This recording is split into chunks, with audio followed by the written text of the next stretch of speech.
बिस्मिल्लाहिर्रहमानिर्रहीम। अस्सलाम वालेकुम नाज़रीन, प्रोग्राम मुकाबिल में मेरे और आमिर मतीन साहब की तरफ से खुश आमदेद कहेंगे हम अपने तमाम देखने वालों को। इस वक्त अदालती निज़ाम तबाह है, आईनी अदालत का क़याम ज़रूरी है मगर मजबूरी है। बिलावल भुट्टो ज़रदारी साहब ने इस चीज़ के बारे में गुफ्तगू की है।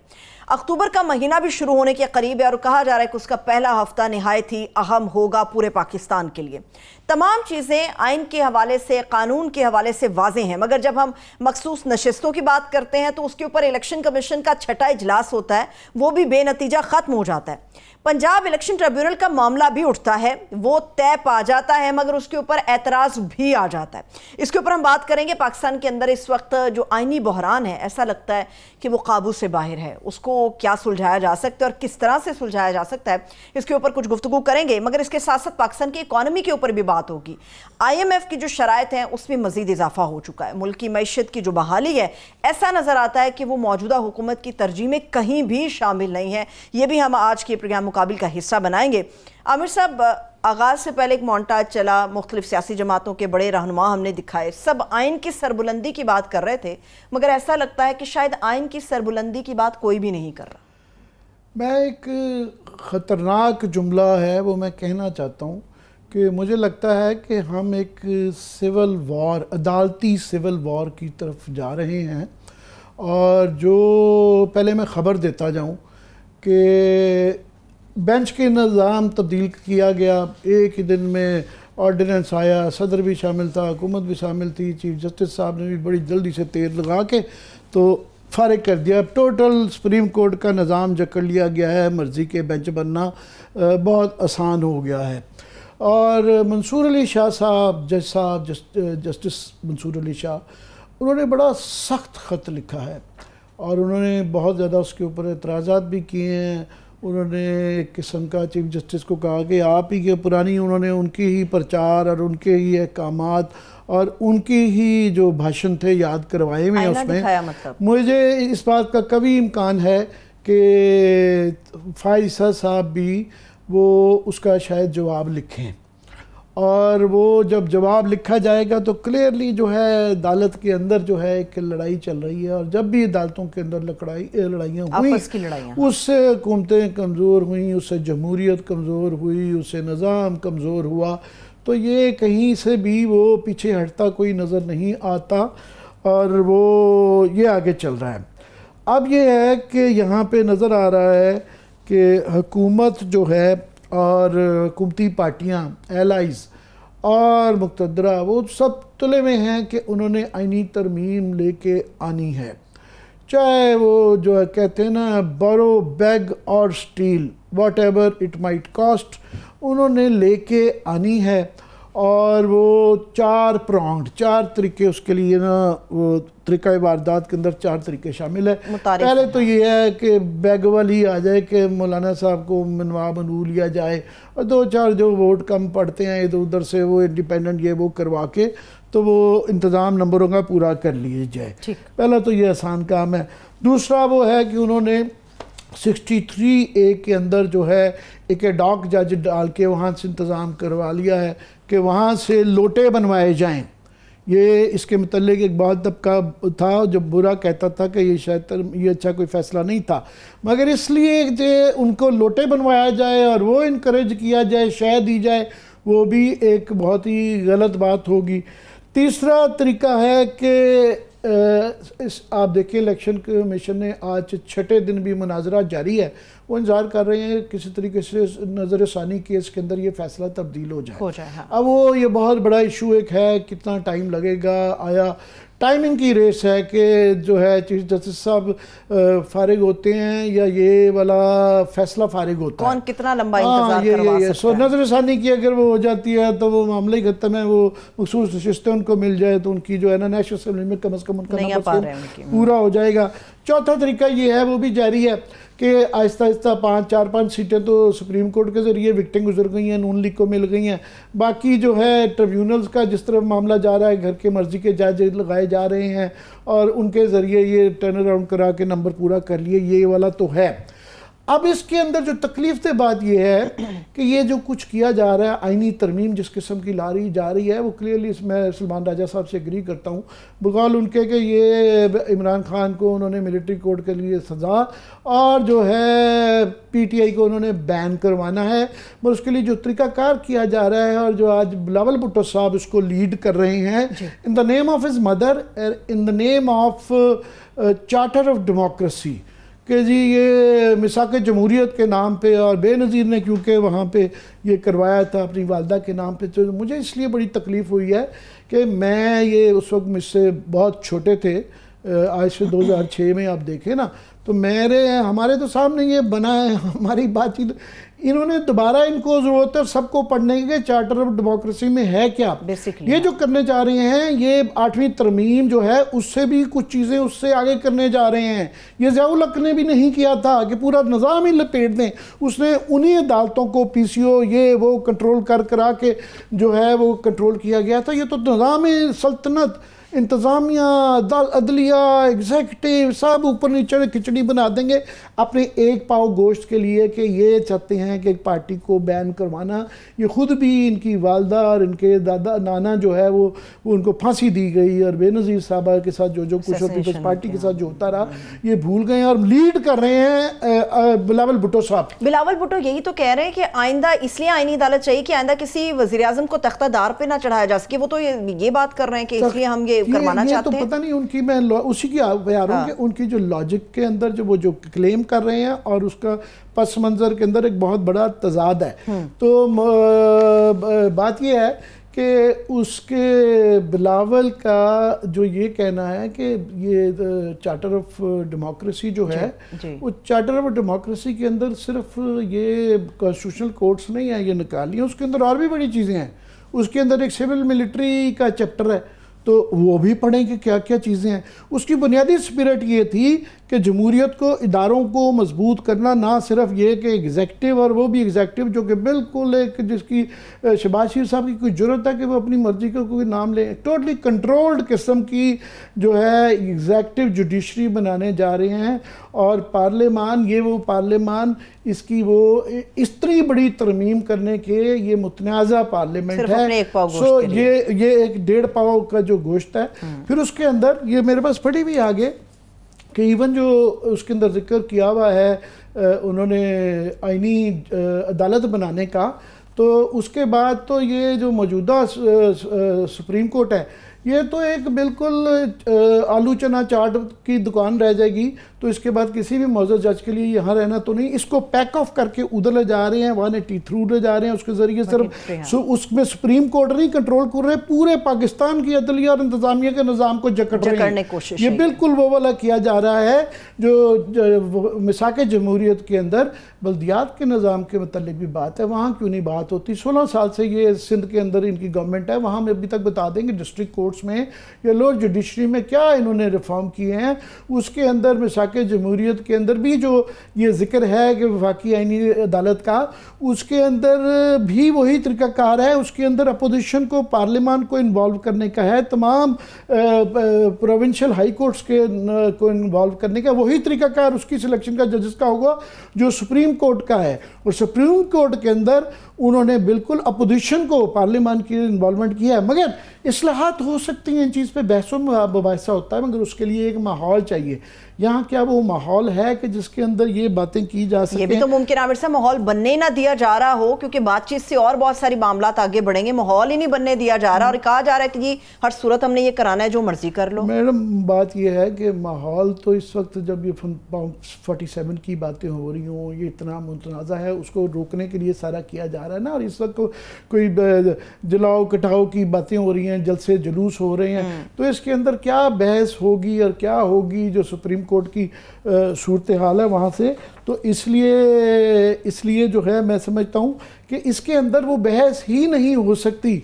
और उसको लीड बाकी जो पीपल्स पार्टी के लोग हैं, आप देखें वो तमाम बड़े बड़े जो सूरमा हैं वो सब गायब हैं। उन्होंने आगे बिलावल को कर दिया। बिलावल जो है मैं समझता हूँ कि ये अपने लिए गड़ा खोदते जा रहे हैं। अंग्रेज़ी का एक मुहावरा है कि when you are in a well or a pit, stop digging, क्योंकि आप जितना गढ़ते आते हैं और नीचे जाते जा रहे हैं, ये इस गड्ढे में मजीद नीचे जाते जा रहे हैं और बहुत कॉन्फिडेंस के साथ जा रहे हैं, शर्मिंदा भी नहीं है। बाकी पीपल्स पार्टी के अक्लमंद लोग जो हैं वो साइडों पे नजर ही नहीं आ रहे, इस इशू पे नहीं आ रहे। कोई भी इसराइल की बात करा लो, इधर की बात करा लो, उधर की करा लो, इस पे वो नजर नहीं आते।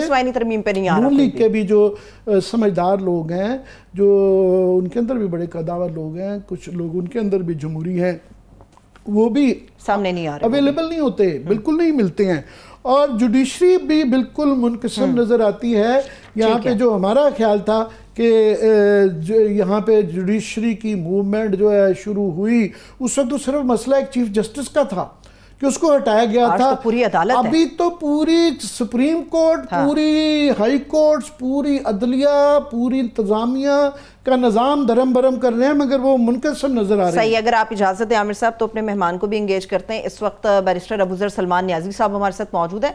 बहुत शुक्रिया बैरिस्टर साहब, थैंक सो मच आपके वक्त के लिए। जी आमिर साहब। जी, मैं अबूजर आपसे पूछना चाहूँगा, इस वक्त जो है मैं आपका तबसरा के माजी में सज्जाद अली शाह के दौर में इतनी जो है ना लड़ाई हुई, मगर उस वक्त वो उसमें हार गए थे। और उस वक्त जो थी ना लाइंस जो थी उनके अगेंस्ट उस वक्त की जो थी वो इसलिए हार गए कि हुकूमत भी ख़िलाफ़ थी, इस्टेब्लिशमेंट भी ख़राब थी, बाकी साथी जज हज़रात भी उनके ख़िलाफ़ थे। तो ये एक वहाँ की सिचुएशन है। मगर मुझे यहाँ पे अदलिया के अंदर भी तकसीम आज नज़र आई कि वहाँ पे मतलब फॉर एग्ज़ाम्पल पेशावर में भी बिलावल साहब गए और सिंध हाई कोर्ट बार बड़े बड़े वहाँ पे बड़े लोग बैठे हुए हैं और बड़े फुसफुसे से सवाल हुए वहाँ पे, उनको उस तरीके से वो सवाल नहीं किए गए जो हम उम्मीद कर रहे थे। तो ये कौन लड़ेगा? ये तो लगता है चेकमेट हो गए हैं, ये लड़ाई हारी जा चुकी है। देखिए आमिर साहब, इस वक्त ये लग रहा है कि एक आईनी तरमीम करके जो इस मुल्क की अदलिया है उसको शायद अदलिया को ही डी चौक पे फांसी देने का प्रोग्राम बना लिया है हुकूमत वक्त और उसके साथ पाकिस्तान पीपल्स पार्टी और बाकी जो इनके साथ पॉलिटिकल पार्टीज हैं और रियासत के कुछ अदलिया को ही फांसी लगाने का प्लान मेरे ख्याल से इन्होंने बना लिया है। क्योंकि जिस तरह की तरामीम इन्होंने प्रपोज की हैं वो खौफनाक हद तक इस मुल्क की जो एक रियासत का अहम सतून है जिसको हम अदलिया कहते हैं उसको खत्म करने के मेरे ख्याल से मतरादिफ है। उसको इररेलेवेंट करना चाह रहे हैं कि उसकी कोई ना कानूनी वक़्त रहे ना कोई उसको उसकी आईनी वक़्त रहे। इस हद तक ये लोग जा रहे हैं। सिर्फ और सिर्फ उसका मकसद ये है, ये कुछ ये मैं अबूजर क्योंकि अभी आप पीटीआई में हैं, एक पार्टी से लगता है हमने कोई दूसरी तरफ का नहीं बुलाया। मैं अब क्या होना चाहिए इसकी बजाय क्या अब हो रहा है और पॉसिबली उसको समझना चाहता हूँ कि मुझे ये जो लड़ाई है जो कि जमहूरियत की लड़ाई होनी चाहिए, मुझे ना तो वकील लड़ते हुए नज़र आते हैं ना ही जजेस लड़ते हुए नज़र आते हैं। वो तकरीरों और खतूत तक तो वो उनका नज़र आती है प्रोटेस्ट, मुझे उससे ज़्यादा वो मुझे मज़ामत नहीं नज़र आ रही वकीलों में ना जजों में। देखिए आमिर साहब, जजों की जहां तक मज़ामत की बात है, देखिए अगर हम देखें अभी भी हाई कोर्ट्स के अंदर बहुत सारे जजेस हैं जो बड़ा रेजिस्ट कर रहे हैं, जो बुनियादी हकूक रूल ऑफ लॉ के साथ खड़े हुए हैं। आपने देख लिया, हमें इस तरह की एग्जाम्पल्स नजर आ रही हैं। लेकिन क्योंकि यहाँ पे जो चीफ जस्टिस हैं उनकी जो सिमत है वो बिल्कुल ऑपोजिट डायरेक्शन में है उस चीज से जहाँ पे हमें बुनियादी हकूक नजर आते हैं या आइन नजर आता है, क्योंकि वो बिल्कुल ऑपोजिट साइड पे जा रहे हैं। तो जाहिरी बात है अगर चीफ जस्टिस जो है इस डायरेक्शन में जा रहा हो तो बाकी जुडिशरी पे और उन जजेस पे भी असर पड़ता है। जहां तक आपके वकीलों की बात है, देखें वकीलों में इस वक्त क्लियर डिवाइड है। एक ग्रुप ऑफ लॉयर्स है जो इस वक्त हुकूमत में है और वो उससे मुस्तफीद हो रहे हैं। यहाँ पे बहुत सारी नौकरियां बांटी गई हैं वकला में, उनको ऑब्लाइज किया गया है, उनको पर्क्स दिए गए हैं, उनको प्रिविलेजेस दिए गए हैं। और बेसिकली आसमा जहांगीर जो ग्रुप है वो इस वक्त उनके जाने के बाद इररेलेवेंट हो चुका है जमहूरियत की बका के लिए लड़ने के लिए।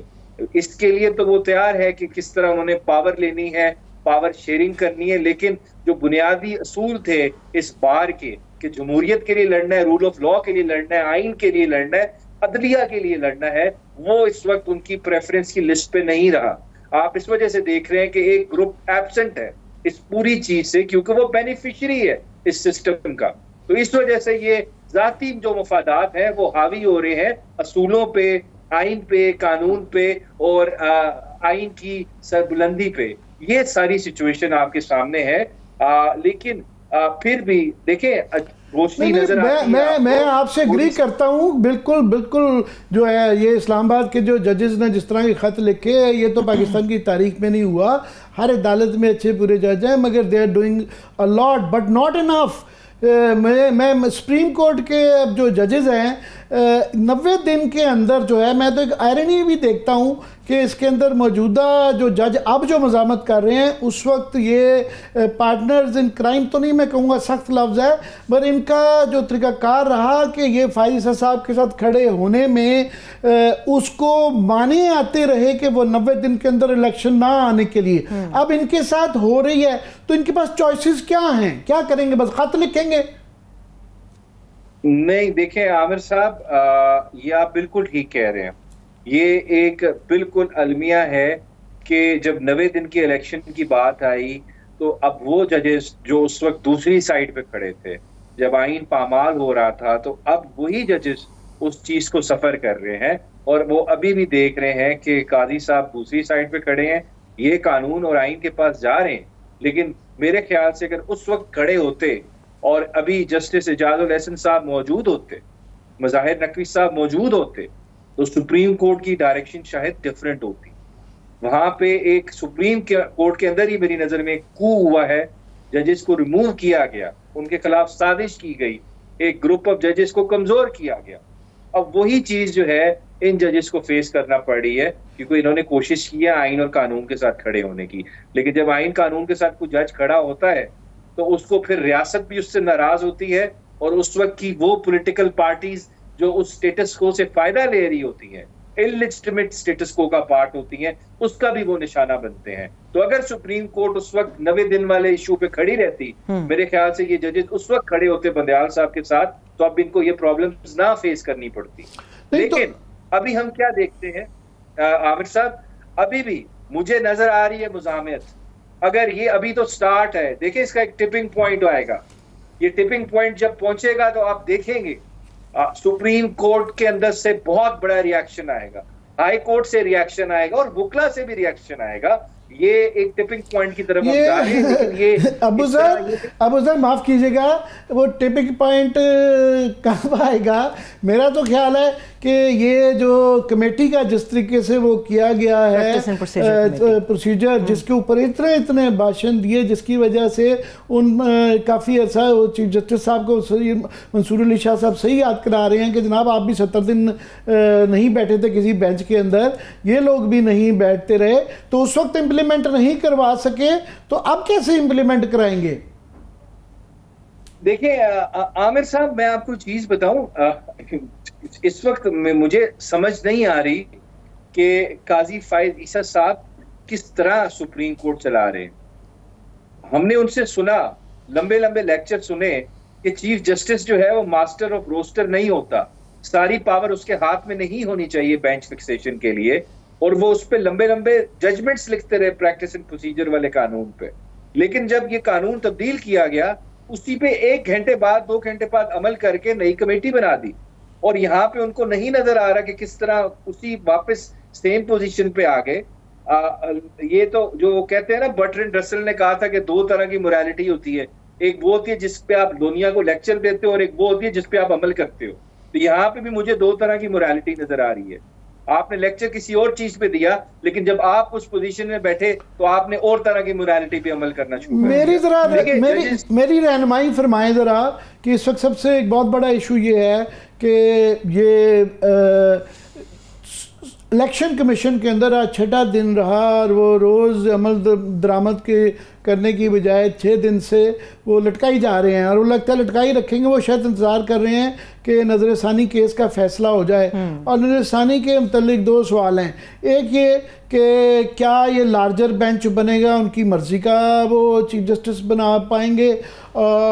दूसरा सवाल ये टाइमिंग का है कि आया ये कितना वक्त लग जाएगा, क्योंकि उनके पास भी थोड़े दिन रह गए हैं, तो महीना तकरीबन रह गया है। तो क्या इन दोनों में से टाइम जीतेगा, चीफ जस्टिस जीतेंगे? सो इन 2 के क्वेश्चंस का मेरे जरा जवाब रहनुमाई फरमाएं। आमिर साहब, ये आपके 2 सवाल है, मुझे थोड़ा टाइम दीजिएगा। पहली बात जो आपने की है कि ये जो 63A का जो बेंच अगर फॉर इंस्टेंस बनता है रिव्यू का, तो वो नॉर्मली रिव्यू में तो बेंच सेम होता है, लेकिन यहाँ पे जजेस रिटायर होते हैं। नहीं, मैं ये मखसूस नशिस्तों के रिवीजन की बात कर रहा हूँ। ओके, ठीक है। उसमें तो जी सेम बेंच होगा, वो चेंज नहीं हो सकता, क्योंकि सारे जजेस अवेलेबल हैं। उसमें से कोई रिटायर भी नहीं हुआ, कोई ऑफिस छोड़ के नहीं गया। मैं फैसल सिद्दीकी साहब को सुन रहा था, वो उनका कहना है, या कुछ जजेस ये वकील कह रहे हैं कि ये लार्जर बेंच भी हो सकता है। नहीं हो सकता आमिर साहब। लार्जर बेंच तब हो सकता है कि जब वो फर्स्ट इंस्टेंस में बेंच बने, नया कॉज ऑफ एक्शन आए। ये रिव्यू है, रिव्यू पे सेटल्ड लॉ है, कादी साहब की अपनी जजमेंट है, बेशुमार सुप्रीम कोर्ट की जजमेंट्स हैं। रिव्यू में कभी भी बेंच नहीं चेंज हो सकता, बेंच सेम होगा रिव्यू में। ये सेटल्ड प्रिंसिपल है, इससे डेविएशन नहीं हो सकती। मुझे नहीं समझ आई ये किसने कहा है कि बेंच चेंज हो सकता है। It's impossible. ये बिल्कुल गैर कानूनी, गैर आईनी बात है कि रिव्यू का बेंच चेंज किया जाए, वो नहीं हो सकता चेंज, बेंच वही रहेगा। अच्छा आमिर साहब, एक बात मैं इसमें साथ ये कर दूं, अब बिलावल साहब को देखें, वो लेक्चर दे रहे हैं फेडरल कोर्ट। आपको अगर मुल्क में रिफॉर्म्स करने हैं, 20 लाख केसेस पेंडिंग है, नीचे वाली कोर्ट्स में क्यों नहीं आप पैसे लगा के वहां पे जजेस बढ़ाते? हाई कोर्ट्स में बेशुमार केसेस पेंडिंग है। मैं चाहूंगा कि थोड़ा सा, क्योंकि बेहदूद वक्त होता है, कि जो मखसूस नशिस्तों के ऊपर रिवीजन के अंदर कितना टाइम ले जाएगा, वो तो आपने अपना ओपिनियन दे दिया कि बेंच वही रहेगा। देखिए, रिव्यू तो इट ऑल डिपेंड्स कितने अरसे तक चलता है, लेकिन रिव्यू की नॉर्मली हियरिंग बहुत छोटी सी होती है। मेरे ख्याल से 1 दिन में भी हो सकता है, 2 दिन में भी हो सकता है, अनलेस कोई पॉइंट ऑफ लॉ ऐसा आ जाए जिस पे बहस चाहिए हो, तो फिर हो जाता है। क्योंकि रिव्यू में सारा रिकॉर्ड सामने होता है, ऑलरेडी आर्गुमेंट्स हो चुके होते हैं, और 99% of the times review dismiss होता है। रिव्यू तब ही अलाउ होता है कि आप जजमेंट के अंदर कोई ऐसा एरर दिखा दें जो फ्लोट कर रहा हो रिकॉर्ड के ऊपर कि ये बिल्कुल कानून और आइन के खिलाफ है, तब भी रिव्यू अलाउ होता है। अदरवाइज रिव्यू में कोई स्कोप नहीं होता कि वो अलाउ हो। अगर हम रिकॉर्ड निकालें सुप्रीम कोर्ट के अभी तक, तो उसमें 99% रिव्यू जो है वो डिसमिस हुए हैं। तो इस वजह से बहुत कम चांस होते हैं रिव्यू में कुछ आपका अलाउ हो। इट्स वेरी माइनर चांस कि वो एक्सेप्ट हो रिव्यू। मैं आज के जो ट्राइब्यूनल वाला केस था, उसके ऊपर जो ये कह दिया गया कि जनाब वो chief justice Lahore high court और इलेक्शन कमीशन के दरमियान आपस में फ़ैसला हो गया है, सो लिहाजा मसले का हल हुआ। तो मैं उसके ऊपर जो ऑब्जर्वेशंस आई हैं और वो जिस तरफ जा रहा है, ज़रा उस पर आप क्या कहेंगे? देखिए आमिर साहब, परेशानी भी होती है और हंसी भी आती है ऐसी चीज़ें देख के कि इस मुल्क के कोर्ट रूम 1 में क्या तमाशा लगा हुआ है। एक पूरी पार्टी, एक रिस्पोंडेंट या एक पार्टी एक केस में कह रही है कि हमें आप पे एतमाद नहीं है, आप हमारा केस ना सुने, लेकिन आप जिद हैं आपने सुनना है। और ये हम हवा में बात नहीं कर रहे। देखें, सुप्रीम कोर्ट के 5 मेंबर बेंच कह चुका है कि आप नहीं सुने केसेस इमरान खान साहब के। यही इंसाफ का तकाजा है। मंसूर शाह साहब पे एक एतराज हुआ था मिलिट्री कोर्ट के केस में, वो खुद उठ के चले गए थे। यही होता है जजेस का कॉन्डक्ट कि अगर कोई एतराज करे आप हमारा केस ना सुने तो जजेस नहीं सुनते, क्योंकि ये एडमिनिस्ट्रेशन ऑफ जस्टिस की रिक्वायरमेंट है कि आप इम्पार्शियल हो, आप बाइस्ड ना हो। वैसे टू बी फेयर अबूजर, कई दफ़ा जो है ये मानी जाती है, कई दफ़ा नहीं मानी जाती है। एक फेयरनेस का तकाजा होता है। कई दफ़ा लोग अपने आप को, ये इस्लामाबाद हाई कोर्ट के अंदर PTI वाले कई दफ़ा या दूसरी तरफ से जब उनके खिलाफ होने हैं वो मुखालफत कर देते हैं कि जनाब ये तारिक जहांगीरी के खिलाफ फॉर एग्जाम्पल किया गया, बाबर सत्तार के मतलब ये हमारे ना सुने। देखिए आमिर साहब, कोई एक केस हो तो हो ना। यहाँ पे तो जो केस सुना गया काली साहब की तरफ से, उसमें फैसला हमारे खिलाफ आया। ये हम रिकॉर्ड की बात कर रहे हैं, हम हवा में, मैंने पहले बात की, हवा में मैं बात नहीं कर रहा, it's part of the record कि हमारे खिलाफ बाइस इस्टेब्लिश होता है। अगर हम रिकॉर्ड देखें तो हमारा राइट है कि ये हमारा केस ना सुने। यही इस वजह से हम कह रहे हैं, हम हवा में बात नहीं कर रहे। और फिर फैसला क्या आता है, जो केस सुनते हैं हमारे खिलाफ फैसला आता है। मैं पिछले 2 साल का ट्रैक रिकॉर्ड आपको निकाल के दे देता हूँ। लेकिन अबूजर साहब, आप लोगों के ऊपर इल्जाम वो ये भी लगा रहे हैं कि आप लोगों के खिलाफ फैसले आ रहे हैं, आप लोग इसलिए उनको जरा साइड पे करना चाहते हैं, किसी और के पास दरखास्त करना चाह रहे हैं। लेकिन आपकी जमात के हवाले से ये भी आ रहा है कि जी आप लोग तो रिवाइट डाल रहे हैं, आज आप लोग ये बात कर रहे हैं, कल को दूसरी जमातें ये बात करेंगी कि फलाने जज के पास हमारा केस ही ना लगे।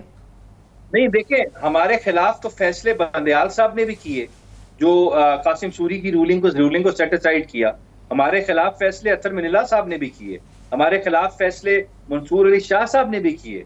हमने तो कभी एतराज नहीं उठाया कि वो ना बैठे। ये एक्स्ट्रा ऑर्डनरी सर्कमस्टांसेस हैं कि हम काजी साहब पे एतराज कर रहे हैं। आमिर साहब, इस जो हुकूमत है, इललेजिटिमेट हुकूमत है, जो मैंडेट चोर हुकूमत है, इनकी जो ये जामिन है, इनकी गारंटी ये है जब तक काजी फायद ईसा साहब चीफ जस्टिस हैं, ये तब तक मौजूद है।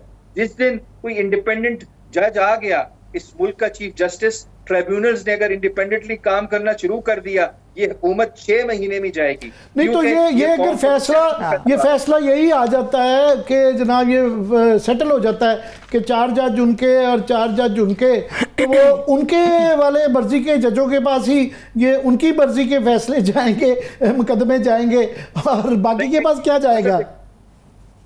सब देखें अब क्या हुआ। जो 4 जज अच्छी तरह केस चला रहे थे कि मांग रहे थे फॉर्म 45 दूसरी पार्टी से, वो बदल गए, उनकी जगह रिटायर्ड जजेस आ गए। जो जजेस 2 चला रहे थे केस, उनको इन्होंने रिज्यूम कर लिया। तो क्या ये सरासर नाइंसाफी नहीं है?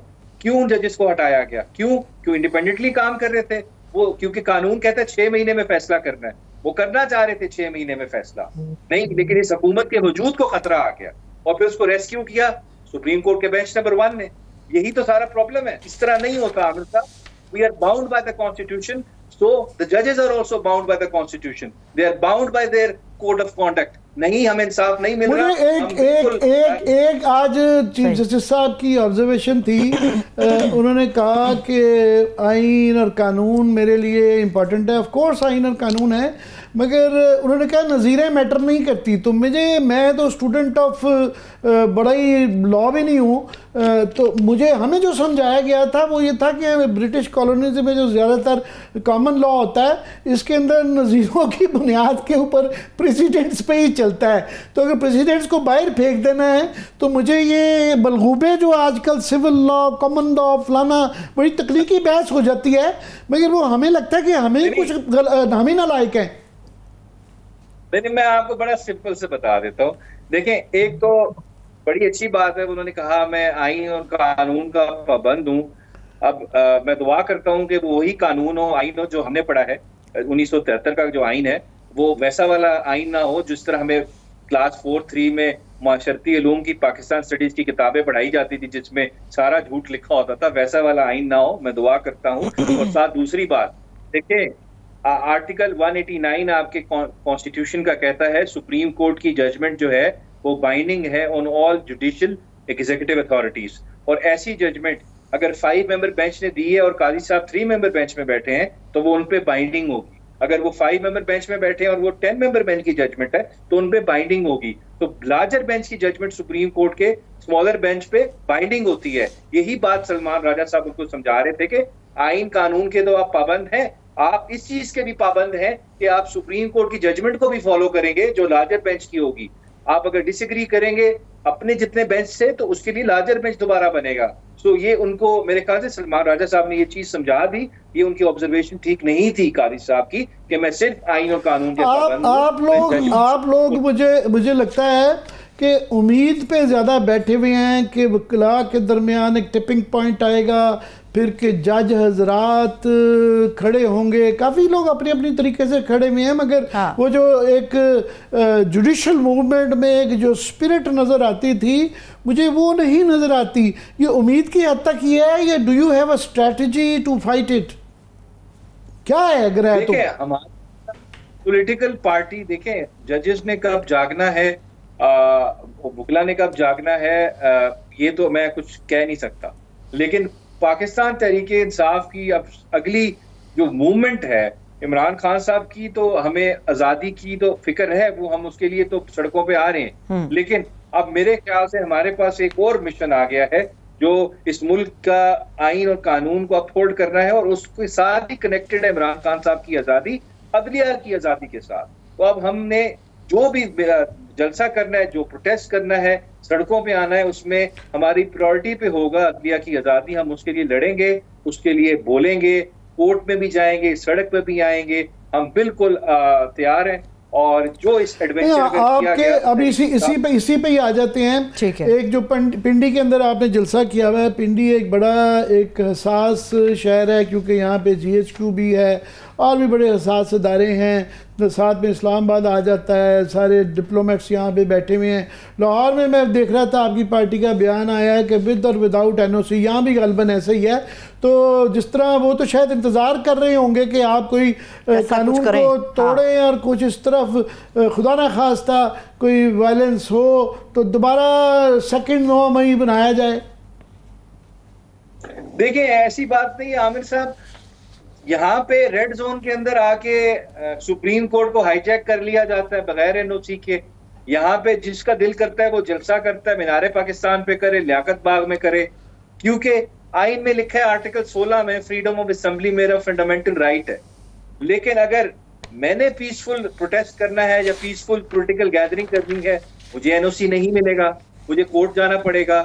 क्यों? मेरा बुनियादी हक जो है वो स्टेट की डिजायर पे, विंग्स पे ही पड़ा रहेगा। अगर हमें NOC नहीं भी मिलेगा तो हम फिर भी प्रोटेस्ट करेंगे, क्योंकि वो हमारा बुनियादी हक है, हमें आइन देता है। बिल्कुल हम पीसफुल तरीके से करेंगे, हम कानून हाथ में नहीं लेंगे, हम वायलेंस नहीं करेंगे, लेकिन पीसफुल तरीके से प्रोटेस्ट करना हमारा बुनियादी ठीक है। लेकिन अबूजर साहब, वो बात आपकी बिल्कुल सही है, लेकिन जो एक इल्ज़ाम आ रहा है, जो प्रॉब्लम क्रिएट हो रहा है, वो ये है कि जो जलसों के अंदर तकरीरें की जाती हैं, ये जो बयानिया अपनाया जाता है, वो शायद रियासत मुखालिफ होता है, ये कहती है गवर्नमेंट। और ख़ासतौर पर जो लाहौर का आप लोगों ने जलसा किया, उसके हवाले से वो बहुत सारी चीज़ें हैं, उसके ऊपर भी मुकदमा एक नया दर्ज हो गया। PTI के तकरीबन 30-40 ऐसे लीडर हैं जिनके ऊपर दर्ज हो गया हुआ है। तो राना सनाउल्लाह साहब तो कल ही कह रहे थे कि आप लोगों की सियासी जमात के ऊपर पाबंदी लगनी चाहिए, क्योंकि ना आपका बयानिया सियासी है, ना आपका तर्जे जो सियासत है वो सियासी है। वो तो कह रहे बंद कर दो, ये दुकान खत्म होनी चाहिए PTI। कल ये बातें होती रही। हमारा बयान पता नहीं, अजीब सी बात है, हमारा बयानिया सियासी नहीं है, लेकिन फिर भी हम सबसे बड़ी सियासी जमात है पाकिस्तान की। हमने इनको इलेक्शन में लपेट के मारा है, 2/3 मेजोरिटी ली है, 17 सीटों पे इनको हमने कन्फाइन कर दिया था। फिर भी हम गैर सियासी हैं। जहां तक देखें FIR की बात है, अब आलिया हमजा पे FIR क्या होती है कि उसने पुलिस वालों के कपड़े फाड़ के एक हाथ से साइड में फेंक दिया और हमाद अजहर को छुड़ा के भगा दिया। अगर आलिया हमजा है कि सुपरमैन है या वंडर वुमन है, मुझे ये भी फर्क नहीं पता लग रहा। झूठी FIR है सारी। हम तो बड़ा पीसफुल तरीके से NOC लेके प्रोटेक्ट कर रहे थे अपना जलसा। पुलिस एक्सेस फोर्स इस्तेमाल करती है, हमें रोकती है, हमारे लोगों को, उनको तंग करती है, उन पे वायलेंस यूज करती है।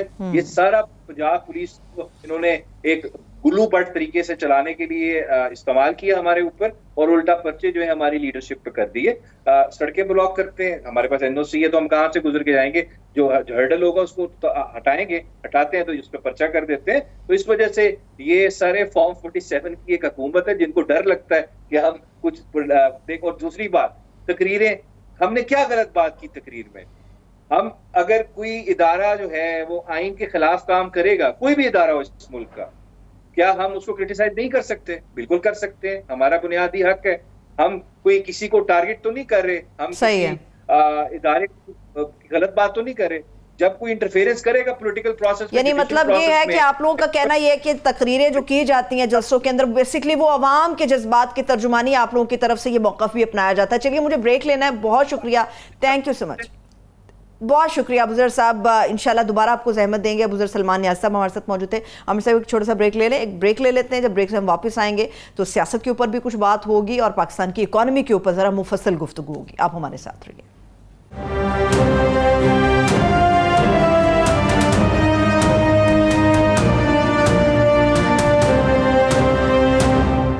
ब्रेक ब्रेक के बाद एक मरतबा फिर से खुशामदीद कहेंगे तमाम देखने वालों को। आमिर साहब, जो हम आईनी गुफ्तगू कर रहे थे, कुछ सियासत के ऊपर भी हमने गुफ्तगू की। बड़े अहम लोग हैं जो मुल्क से बाहर चले गए हैं, बड़े लोग हैं जो मुल्क में रहते हुए खामोश हैं, लेकिन समझ नहीं आ रहा कि सुलझाव का रास्ता कहाँ से निकलेगा। इकोनॉमिक तो बिल्कुल भूल ही जाए ना, उसके ऊपर तो कोई बात नहीं। ये हम हमेशा कोशिश करते रहते हैं कि हम ये सियासत जो है वो बुनियादी तौर पे इश्यूज़ पाकिस्तान के बहरहाल वो महंगाई है, वो बिजली पानी है, वो बेरोज़गारी है, ये मसाइल हैं।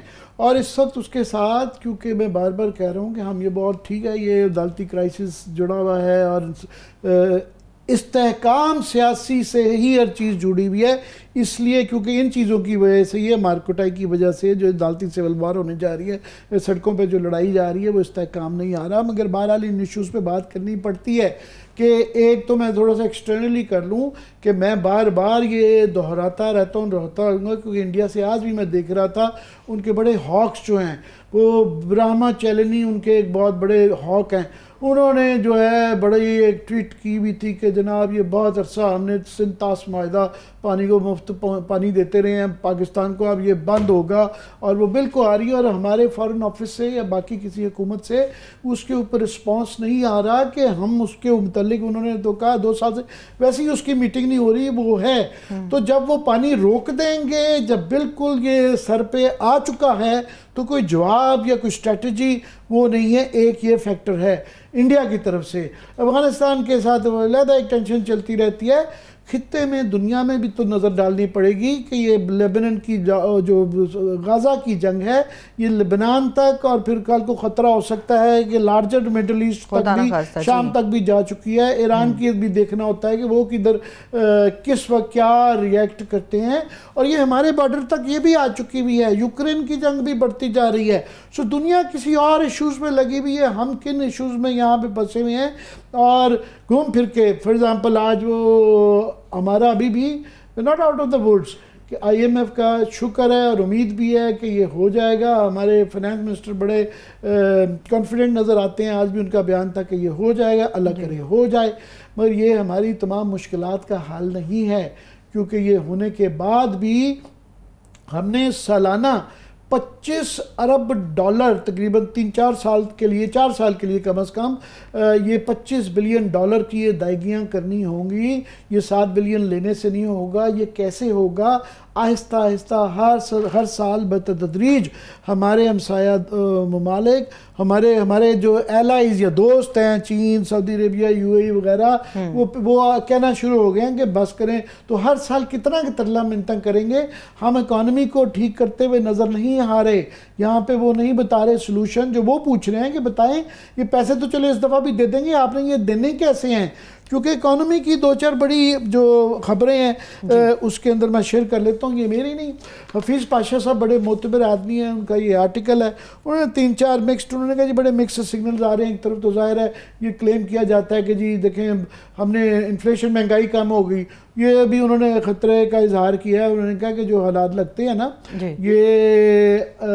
ये भी डबल डिजिट में वापस जा सकती है। फिर ये है कि आगे बुरी खबर आ गई भी है, कॉटन की क्रॉप भी हमारी ख़राब है और हमारी गंदम की भी। और वो पॉलिसी हम डिस्कस करते रहे हैं, जहाँ जो माल पानी बनाया गया उसके ऊपर सारी हुकूमत, क्या हर तबका जो है सब चुप करके बैठे हुए हैं, उसके ऊपर कोई बात नहीं कर रही। जो वीट के अंदर स्कैंडल हुआ तो अभी वो भी है। साथ में सबसे ख़तरनाक बात उन्होंने 2 एक और की है। उन्होंने कहा है कि बैंकों का, ये मुल्क बनाया ही बैंकों के लिए था। और वो पार्लियामेंट में भी बहरहाल वो पूछ रहे हैं कि जनाब ये डॉलरों की, उसमें जो आपने बताया था कि 65 अरब रुपया इन्होंने खा गया, तो उस इंक्वायरी का क्या किया गया? सारा पैसा जो सरकार का होता है वो बैंकों को दे देते हैं। बैंकों उसमें से कमाल का पैसा बना रहे हैं, मगर प्राइवेट सेक्टर को नहीं मिलता। जब तक प्राइवेट सेक्टर के पास ये कर्जा ना जाए, पॉलिसी रेट इन्होंने अब थोड़ा सा सूद कम किया है, मगर अभी भी शिरा वो खौफनाक वो बताया जा रहा है कि 11.4% से 3% मज़ीद कम हो गई है। सो और छोटे मोटे इस तरह के जो मामलात हैं कि पेट्रोल फॉर एग्ज़ाम्पल अभी गर्दिशी कर्जा 51% जो है ना, इन्होंने बताया गया था कि इन्होंने बिजली की कीमतों में इसलिए कीमत बढ़ाई 50% से भी ज़्यादा कि हम गर्दशी कंट्रोल को वो अब वो खबरें आज शहबाज राना की रिपोर्ट है, हमारे मोतबर साफ़ी हैं कि 2.8 ट्रिलियन रुपए 2800 अरब रुपया जो है वो गर्दशी कर्जा बढ़ गया है और अब मज़ीद उसके बावजूद बढ़ा है। और बिजली का ये रेट अभी और बढ़ाने की खबरें बना रहे हैं। पेट्रोल का इन्होंने अपने पे बड़ा एहसान किया कि जी 10 रुपए कम कर दिए। दुनिया भर में पेट्रोल की कीमत बहुत नीचे आ चुकी है, पाकिस्तान में उस तो सतह पे नहीं है। उतना नहीं कम किया और आइंदा कोई पता नहीं कि ये ज़्यादा लेवीज बनाए। और हमें बताया जा रहा है कि क्योंकि टैक्सेस कम रहे उसके अंदर शॉर्टफॉल है, तो शायद मिनी बजट लाया जाएगा अनकरीब और उसके बाद और टैक्सेस लगाए जाएंगे। सो ये एक सूरत हाल है कि बिल्कुल अभी भी हम दिवालिया खतरे से बचे नहीं हैं, अभी भी मुश्किलात हैं।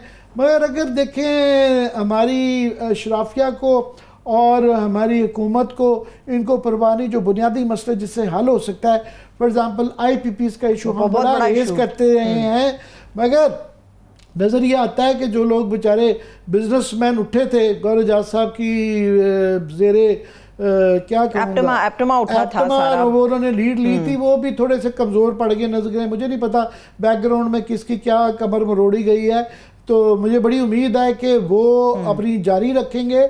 और सुप्रीम कोर्ट उसके ऊपर बैठी हुई है। देखें जो उनको सूट करता था, फाइज ईसा साहब ने एक दिन में टेकअप कर लिया, एक दिन में जो ये कमेटी की तब्दीली थी, एक दिन में ऑर्डिनेंस चंद घंटे में हुआ, चंद घंटों के अंदर हो गया। ये पूरे पाकिस्तान 25 करोड़ का IPPs का मसला है, उनकी पिटीशन मौजूद है, उसको नहीं सुना जा रहा। और हुकूमत ये कह रही है कि हमने इनकी तफ्तीश नहीं करानी, तफ्तीश से इनकार है। हाँ, एक छोटा सा लॉलीपॉप दिया जा रहा है कि 2 4 5 IPPs की कंपनीज को और क्रेडिट लिया जा रहा है कि वो राज़ी हो गई हैं और वो अनकरीब आपको खुशखबरी देंगे। भाई वो मसला नहीं है, वो बड़ी सर्जरी नहीं है। बड़ी सर्जरी ये है कि इनकी इन्वेस्टिगेशन दें। हमें आपका एहसान या उनका या भीख नहीं चाहिए, हमें चाहिए कि जो चोरी का माल पिछले 30-40 साल से ये खा गए और सक्सेसिव हुकूमतें खा गई, पॉलिटिशियन खा गए, हमें इसका हिसाब और तफ्तीश करवानी है, इनकी तफ्तीश करवानी है। सिर्फ ये लॉलीपॉप छोटा सा देख के कि हम चंद IPP से जो छुटकारा पाने वाले वो माल कमा चुके कई गुना, अब वो कहेंगे थोड़ा सा हम अपना मुनाफा कम करते हैं, ठीक है, उनके ये पकड़ के ये नहीं चाहिए। सो ये होने जा रहा है, क्लियरली होने जा रहा है। सो ये बुनियादी मसले हैं, तो ये बुनियादी मसले जब तक हल नहीं होते तो पता नहीं क्या होगा। तो बुनियादी मसलों को हल करने के लिए आमिर साहब सबसे ज्यादा जो लॉलीपॉप बड़ा दिया जाता है आवाम को, वो तो IMF का ही दिया जाता है ना। वहां पर गए हमारे प्राइम मिनिस्टर साहब, वहां पर जाके उनके डेलीगेशन से भी मुलाकात करेंगे IMF के और बात करेंगे पाकिस्तान के लिए। वो जो है मसले वो बिल्कुल अल्लाह करे ऐसा हो जाए, वो क्योंकि वो तो बिल्कुल लाइफ लाइन है ना, उसके बगैर तो बिल्कुल ही हम क्राइसिस में फौरन चले जाते हैं। तो वो शुक्र है होने जा रहा है, हमारी दुआ भी है कि वो हो जाए, मगर that is not the end of our problem.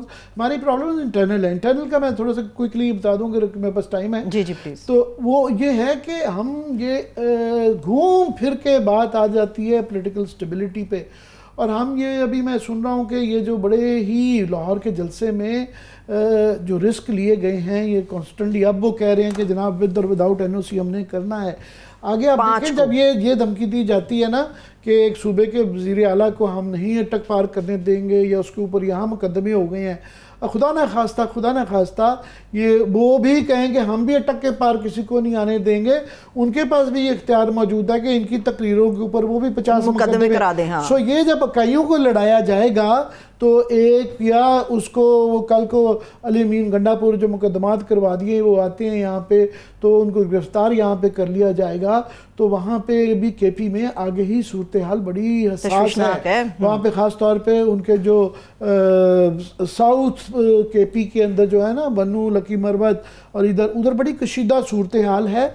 सो ये जब मैं डर रहा हूँ कि ये जो आगे बात जा रही है बजाय इसके ये बातचीत करने के या इसका हल निकालने के सियासी ये डेयरिंग जो की जा रही है, बिलावल साहब भी जो डेयरिंग दिखा रहे थे कि जी तुसी आओ अटक के पार आओ तो हम तुम्हें बताते हैं, तो ये अब पिंडी में होने जा रहा है। तो ये भी तो डेयर कर रहे हैं ना, गुजर साहब हमारे साथ थे, वो भी डेयर कर रहे हैं, कहते नहीं हम करेंगे ही करेंगे, मुज़ाहमत भी होगी, सब कुछ होगा। ये बस ये कई दफ़ा हम तो क्या बांग्लादेश का बार बार एग्जांपल नहीं, ये स्पार्क यूं ही करके चंगारी हो जाती है, ये फिर हालात काबू में नहीं रहते।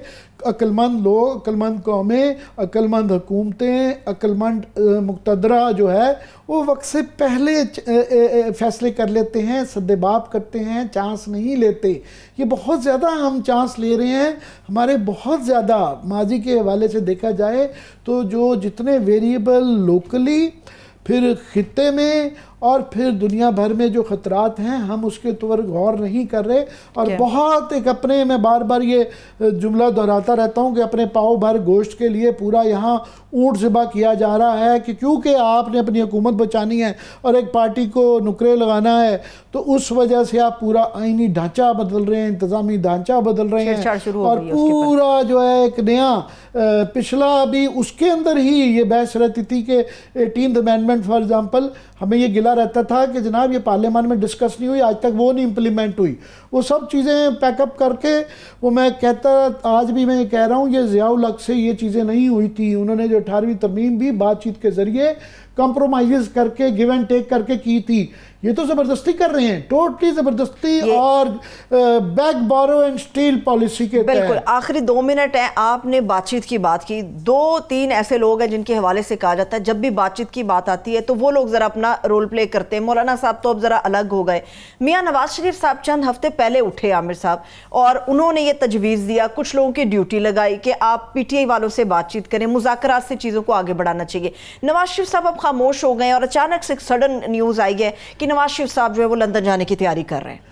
जी, वो जो है ये अगर आप इस चीज़ को मान गई थी कि वो बातचीत PTI से करना चाहते हैं, जाहिर है जो भी कोई ये हुकूमत कर रही है, नवाज शरीफ साहब जो है वो उनको एक्चुअली थोड़ी सी एक मज़ामती कोई माहौल बनाना चाहते हैं। ये उनकी मर्ज़ी के साथ हो रहा है। बहरहाल वो पार्टी के चीफ है, शहबाज शरीफ साहब भी और मरियम बीबी भी जो कर रही हैं उनकी मर्ज़ी से हो रहा है। मगर अब ये जो लंदन जाना, अब मैं उस विषय को ये नहीं करना चाहता कि क्या इलाज के लिए जा रहे हैं या उनको ये अंदेशा है या ये जो होने जा रहा है इससे डिस्टेंस करना जा रहे हैं। पर बहरहाल यहाँ पे जो है जो भी जिस एंगल से भी देख लें, जिस मंतक से भी देख लें, जो भी आप कह लें कि इम्कानात हो सकते हैं, चाहे वो अदलिया के हवाले से हों, चाहे इकॉनमी के हवाले से हों, चाहे वो सूबों के सियासत के हवाले से, अच्छी खबर या अच्छी हवाएं नहीं आ रही।